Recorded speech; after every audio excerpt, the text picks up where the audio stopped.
आज के इस वीडियो में हम आपको बता रहे हैं दिल्ली सल्तनत पे किसने राज किया, किस किस वंश ने राज किया।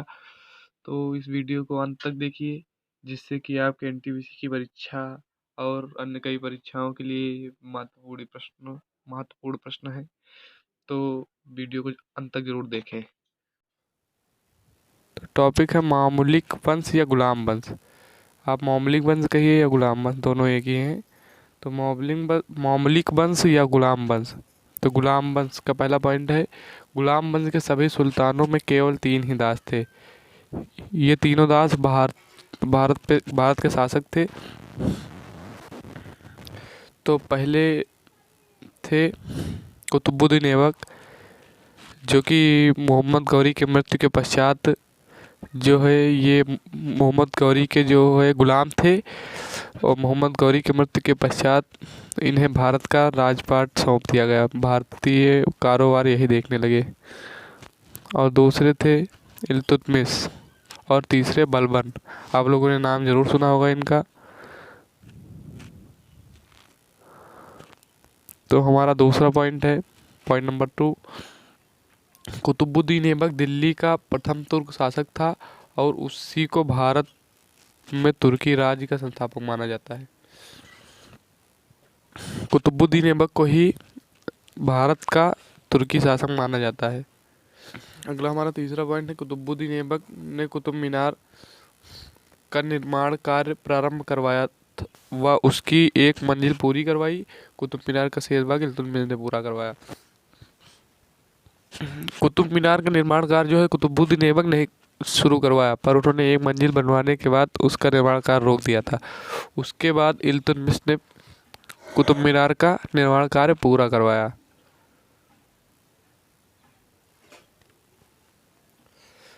अब पॉइंट नंबर 4 है, कुतुबुद्दीन ऐबक और इल्तुतमिश ने इसका निर्माण प्रसिद्ध सूफी संत ख्वाजा कुतुबुद्दीन बख्तियार काकी की स्मृति में करवाया। अगर क्वेश्चन पूछ लिया जाए कुतुबुद्दीन ऐबक ने कुतुब मीनार का निर्माण किसकी स्मृति में करवाया या क्यों करवाया, तो आप लिख सकते हैं प्रसिद्ध सूफी संत ख्वाजा कुतुबुद्दीन बख्तियार काकी की स्मृति में कुतुब मीनार का निर्माण कार्य करवाया गया। तो अगला हमारा पॉइंट है, पॉइंट नंबर 5 है, कुतुबुद्दीन की उदारता के कारण उसे लाख बख्श कहा जाता है। कुतुबुद्दीन की उदारता के कारण उसे लाख बख्श कहा जाता है। अगला पॉइंट नंबर 6 है, कुतुबुद्दीन ऐबक ने 2 मस्जिदें बनवाई। कुतुबुद्दीन ऐबक ने भारत में 2 मस्जिदें बनवाई थी। पहली मस्जिद थी हमारी कुव्वत उल इस्लाम मस्जिद। अगर यह पूछ लिया जाए यह कहाँ स्थित है, तो आप लिख सकते हैं दिल्ली। प्रश्न आ सकता है कुव्वत उल इस्लाम मस्जिद कहाँ है और इसकी स्थापना किसने कराई, तो आप लिखेंगे कि कुव्वत उल इस्लाम मस्जिद की स्थापना कुतुबुद्दीन ऐबक ने करवाई और वह दिल्ली में स्थित है। और अगली मस्जिद नंबर 2, 2.5 दिन का झोपड़ा। ये क्वेश्चन आ सकता है कि 2.5 दिन का झोपड़ा मस्जिद का निर्माण किसने कराया या कहाँ स्थित है, तो आप लिख सकते हैं 2.5 दिन का झोपड़ा मस्जिद का निर्माण कुतुबुद्दीन ऐबक ने कराया और यह अजमेर में स्थित है। 2.5 दिन का झोपड़ा मस्जिद का निर्माण कुतुबुद्दीन ऐबक ने कराया और यह अजमेर में स्थित है। अगला क्वेश्चन है हमारा पॉइंट नंबर 7। अगला पॉइंट है पॉइंट नंबर 7, 1210 ईस्वी में चौगान, ये पहले इसका नाम चौगान था, अब तो इसका नाम पोलो रख दिया गया है, इसलिए हमने ब्रैकेट में लिख दिया है। 1210 ईस्वी में पोलो खेलते समय घोड़े से गिरकर कुतुबुद्दीन की मृत्यु हुई थी। उसे लाहौर में दफनाया गया। उसे भारत के लाहौर में दफनाया गया। अगला पॉइंट हमारा पॉइंट नंबर 8। पॉइंट नंबर 8 है, इल्तुतमिश कुतुबुद्दीन ऐबक का दामाद व उत्तराधिकारी था। हाँ, ये सबसे इम्पोर्टेंट बात है। तो अगर क्वेश्चन आ सकता है इल्तुतमिश कुतुबुद्दीन ऐबक का कौन था, तो आप लिख सकते हैं इल्तुतमिश तो आप लिखेंगे इल्तुतमिश कुतुबुद्दीन ऐबक का उत्तराधिकारी होने के साथ साथ उसका दामाद भी था। अगला पॉइंट हमारा पॉइंट नंबर 9। तो पॉइंट नंबर 9 है हमारा, इल्तुतमिश ने अपने नाम के चांदी और टका तथा तांबे के जीतल जलाए तथा दिल्ली को राजधानी बनाया। उसने अपने नाम के सिक्के जलवाए थे और चांदी के जो है जीतल जलवाए थे जिस पे उसका नाम लिखा हुआ था। अगला पॉइंट है हमारा पॉइंट नंबर 10। अगला पॉइंट है हमारा पॉइंट नंबर 10। इल्तुतमिश इक्ता प्रणाली एवं चहलगानी का संस्थापक था। इसने एक प्रणाली बनाई, इक्ता प्रणाली और चहलगानी, जिसका यह इल्तुतमिश संस्थापक था। इक्ता प्रणाली एवं चहलगानी एक ही चीज़ है। तो चहलगानी इसमें जो होता क्या है, देखिए हमने पॉइंट नीचे लिख दिया है। यह दल जो है कि यह दल 40 गुलामों का दल कहा जाता है। मतलब कि इक्ता प्रणाली में 40 गुलाम होते हैं। पहले यह इक्ता प्रणाली बना के 40 गुलामों का एक ग्रुप बनाता था, वही इक्ता प्रणाली कहलाते थे। तो क्वेश्चन पूछा जा सकता है इक्ता प्रणाली क्या है। तो विकल्प में आ सकता है इक्ता प्रणाली में कितने गुलाम होते हैं। 10 गुलाम होते हैं, 30 गुलाम होते हैं, 40 गुलाम होते हैं। तो आप लिखेंगे 40 गुलाम। अगला पॉइंट है पॉइंट नंबर 11। 1236 ईस्वी में इल्तुतमिश की मृत्यु हो गई थी। इल्तुतमिश की मृत्यु कब हुई? 1236 ईस्वी में। और कुतुबुद्दीन ऐबक की मृत्यु कब हुई? तो 1210 ईस्वी में। कुतुबुद्दीन ऐबक की मृत्यु 1210 ईस्वी और इल्तुतमिश की मृत्यु 1236 ईस्वी।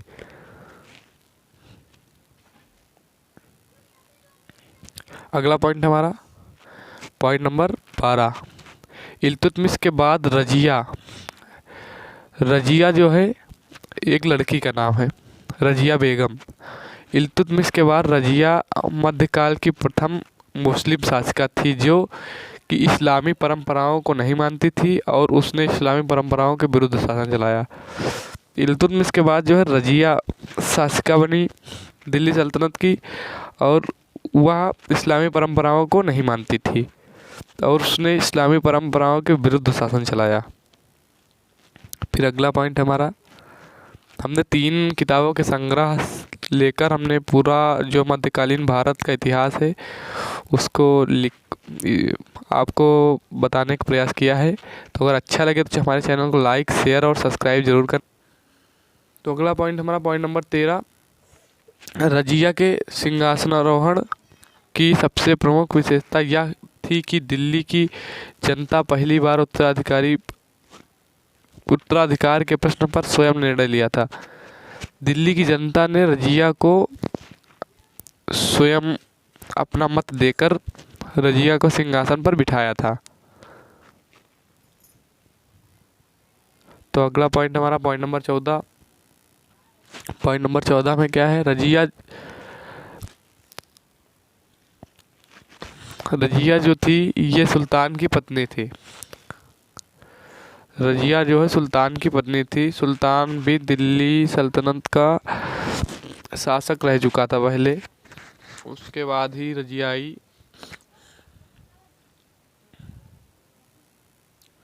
अगला पॉइंट हमारा पॉइंट नंबर 15। बलबन ने अपने शासनकाल में सिजदा और पाबोस प्रथा प्रारंभ की। वह स्वयं को अफरासियाब को वंशज कहता था। अफरासियाब मतलब क्या होता है? तो अफरासियाब होता है दिल्ली सल्तनत का वंशज। दिल्ली सल्तनत का वंशज, जो दिल्ली सल्तनत का वंशज होता था उसे अफरासियाब वंशज कहा जाता था। तो अगला प्रश्न हमारा, हम आप लोगों को बताएंगे मामलुक वंश के शासकों का क्रम कैसा था, मतलब कितने वर्षों तक किसने राज किया। मामलुक वंश या गुलाम वंश, एक ही चीज़ है, मामलुक वंश या गुलाम वंश। तो होता है कुतुबुद्दीन ऐबक। कुतुबुद्दीन ऐबक ने दिल्ली सल्तनत पर 1206 ईस्वी से 1210 ईस्वी तक शासन किया। उसके बाद आए आराम शाह, जिन्होंने 1 साल ही शासन किया, उसके बाद इन्हें निकाल दिया गया।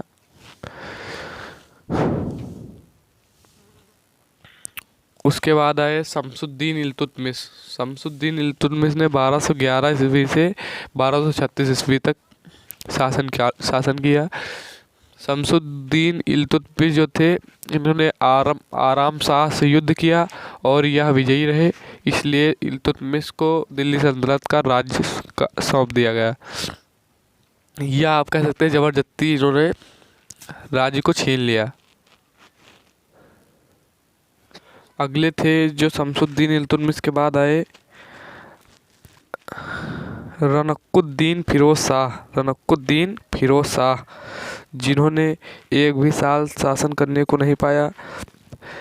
इनका रजिया सुल्तान के साथ युद्ध हुआ और इस युद्ध में ये परास्त रहे, इसलिए रजिया सुल्तान का दिल्ली सल्तनत पे शासन हो गया। उसके बाद आई रजिया सुल्तान। रजिया सुल्तान 1236 ईस्वी से 1240 ईस्वी तक रही। उसके पश्चात मुइजुद्दीन बहराम शाह के साथ रजिया सुल्तान का घोर युद्ध हुआ। उस युद्ध में रजिया सुल्तान की सेना परास्त हुई और मुइजुद्दीन बहराम शाह को दिल्ली सल्तनत पर शासन करने का मौका मिला। मुइजुद्दीन बहराम शाह 1240 ईस्वी से 1242 ईस्वी तक दिल्ली सल्तनत पे इन्होंने अपना राज्य किया। उसके बाद फिर आए नसीरुद्दीन महमूद शाह। नसीरुद्दीन महमूद शाह ने 1246 ईस्वी से 1265 ईस्वी तक राज्य किया। तत्पश्चात गयासुद्दीन बलबन आए। गयासुद बलबन की सेना ने नसीरुद्दीन महमूद शाह की सेना को बहुत अच्छे से परास्त किया। गयासुद्दीन बलबन की सेना बहुत ही शक्तिशाली थी, वह कई राज्यों तक फैली हुई थी। तत्पश्चात गयासुद्दीन ऐबक का जो कार्यकाल था वह 1265 ईस्वी से 1287 ईस्वी तक रहा। तो गयासुद्दीन बलबन के बाद अजुद्दीन कैकुवाद आए। इनका कार्यकाल 1287 ईस्वी से 1290 ईस्वी तक रहा। उसके बाद कयूमर्स आए। इनको 1 साल भी राज्य करने को नहीं मिला, 1290 ईस्वी में ही आए और इन्हें यहाँ से भगा दिया गया।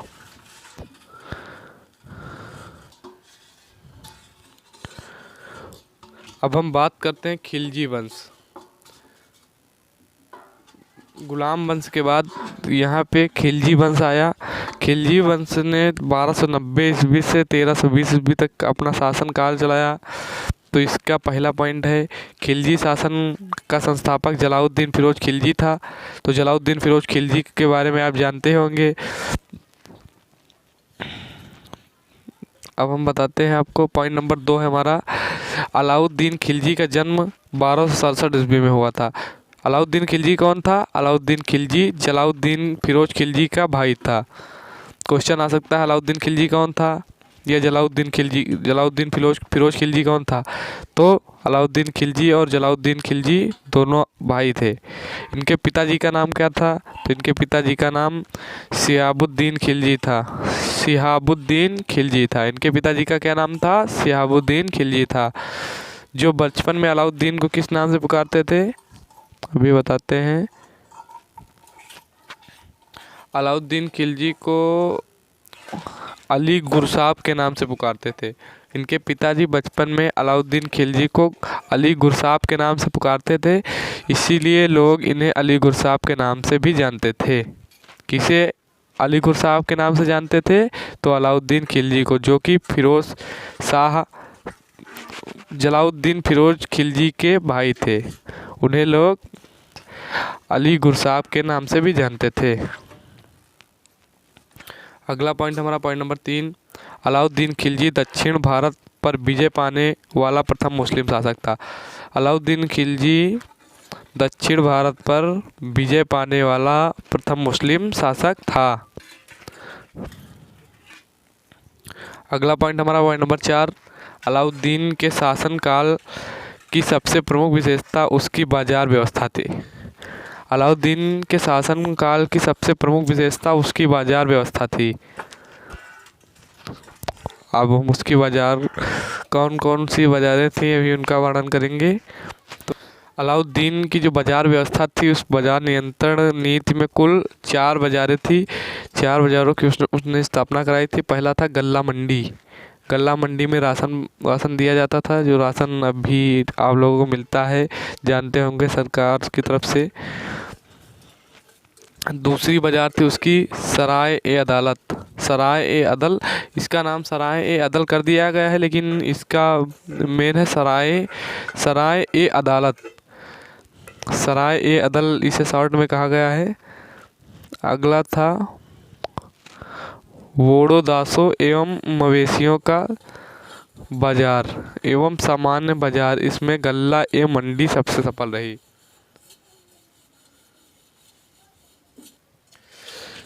इन सब में सबसे सफल बाजार थी गल्ला ए मंडी। गल्ला ए मंडी सबसे सफल बाजार रही। अब आगे बताते हैं हम आप लोगों को। अलाउद्दीन खिलजी की मृत्यु एक असाध्य रोग से पीड़ित हो जाने के कारण 5 जनवरी 1316 ईस्वी में हुई। अलाउद्दीन खिलजी, जो कि जलालुद्दीन फिरोज खिलजी का भाई था, उसकी मृत्यु 1316 ईस्वी में असाध्य रोग से पीड़ित होने के कारण हुई थी। फिर उसके बाद खिलजी वंश के बाद आया भारत में तुगलक वंश। तुगलक वंश ने 1320 ईस्वी से 1413 ईस्वी तक शासन किया भारत पे। तो इसका पहला पॉइंट है गयासुद्दीन तुगलक। इसका मेन जो मुखिया था, यह गयासुद्दीन तुगलक था। गयासुद्दीन तुगलक ने 8 सितंबर 1320 ईस्वी को सिंहासन पर बैठा। इसे लोग शाह गाजी के नाम से भी जानते थे। इसका दूसरा नाम था शाह गाजी था, गयासुद्दीन तुगलक का। अगला पॉइंट हमारा इसमें का पॉइंट नंबर 2, तुगलक वंश का पॉइंट नंबर 2। 1325 ईस्वी में गयासुद्दीन तुगलक की मृत्यु के बाद उसका पुत्र मोहम्मद बिन तुगलक, गयासुद्दीन तुगलक की मृत्यु के बाद उसका पुत्र मोहम्मद बिन तुगलक, जिसे लोग जोनाखा, जो इसमें थोड़ा गलत हो गया है, जोनाखा नहीं है, जौनाखा है, जौनाखा के नाम से जानते थे। मोहम्मद बिन तुगलक, जो कि दिल्ली का शासक था। मोहम्मद, आपसे क्वेश्चन पूछा जा सकता है मोहम्मद बिन तुगलक कहाँ का शासक था, तो आप तुरंत बता देंगे मोहम्मद बिन तुगलक दिल्ली का शासक था। मोहम्मद बिन तुगलक के पिताजी का क्या नाम था, तो मोहम्मद बिन तुगलक के पिताजी का नाम गयासुद्दीन तुगलक था। गयासुद्दीन तो ऐसे क्वेश्चन आ सकता है, गयासुद्दीन तुगलक का बचपन का क्या नाम था, या उन्हें लोग और किस नाम से जानते थे, तो आप लिखेंगे शाह गाजी। और क्वेश्चन में पूछा जा सकता है गयासुद्दीन तुगलक की मृत्यु कब हुई, तो गयासुद्दीन तुगलक की मृत्यु 1325 ईस्वी को हुई। तो तुगलक वंश का पॉइंट नंबर 3 है मोहम्मद बिन तुगलक ने किसानों की दर को 50% बढ़ा दिया। इससे भारतीय किसानों को भूखे मरना पड़ा। किसानों का जो कर था वो 50% इन्होंने बढ़ा दिया मोहम्मद बिन तुगलक ने, इसलिए भारतीय किसान जो है तड़प तड़प के भूखे मर गए थे उस समय। अगला पॉइंट नंबर 4, इसने दिल्ली सल्तनत की राजधानी को बदलकर दौलताबाद कर दिया था। ऐसे क्वेश्चन पूछा जा सकता है दिल्ली सल्तनत की राजधानी को किसने बदला था, तो आप लिख सकते हैं मोहम्मद बिन तुगलक ने दिल्ली सल्तनत की राजधानी को बदल दिया था। और पूछा जाता है दिल्ली सल्तनत की राजधानी को बदल के उसकी राजधानी क्या रखी गई थी, तो लिख सकते दौलताबाद, दौलताबाद रखी गई। अगला क्वेश्चन है हमारा पॉइंट नंबर 5, तुगलक वंश का पॉइंट नंबर 5। मोहम्मद बिन तुगलक ने दीवान ए खैरात, जैसे कि इस समय हमारे यूनियन चलते हैं, किसान यूनियन, भारतीय किसान यूनियन, भारतीय मजदूर किसान यूनियन, ऐसे दुनिया भर के कई सारे यूनियन चलते हैं। तो मोहम्मद बिन तुगलक ने भी अपना दो यूनियन बना रखे थे। दीवान ए खैरात विभाग की स्थापना की थी। उसमें होता क्या था, उसमें मुस्लिम अनाथ स्त्रियों को आर्थिक सहायता प्रदान की जाती थी। और एक इसने यूनियन बना रखा था दीवान ए बंदगान की भी स्थापना की, जिसमें उसमें 1,80,000 दासों की संख्या बनाई थी। 1,80,000 जो है उसमें दास एकत्रित किए थे इसमें एकत्रित किए थे दीवान ए बंदगान में। दीवान ए बंदगान उसने एक संगठन बनाया, उसमें 1,80,000 दासों को एकत्रित किया। दास क्या होते हैं, जो कि उसके इशारे पे काम करते हैं, वही दास कहलाते हैं। तो चलिए मिलते हैं हम आपको अगले वीडियो में। अगले वीडियो में हम आपको बताएंगे लोधी वंश के बारे में, और इसके आगे जो लोधी वंश है और कई सारे वंश हैं, सारे वंशों के बारे में बताएंगे। आज का वीडियो हम यहीं पे समाप्त करते हैं।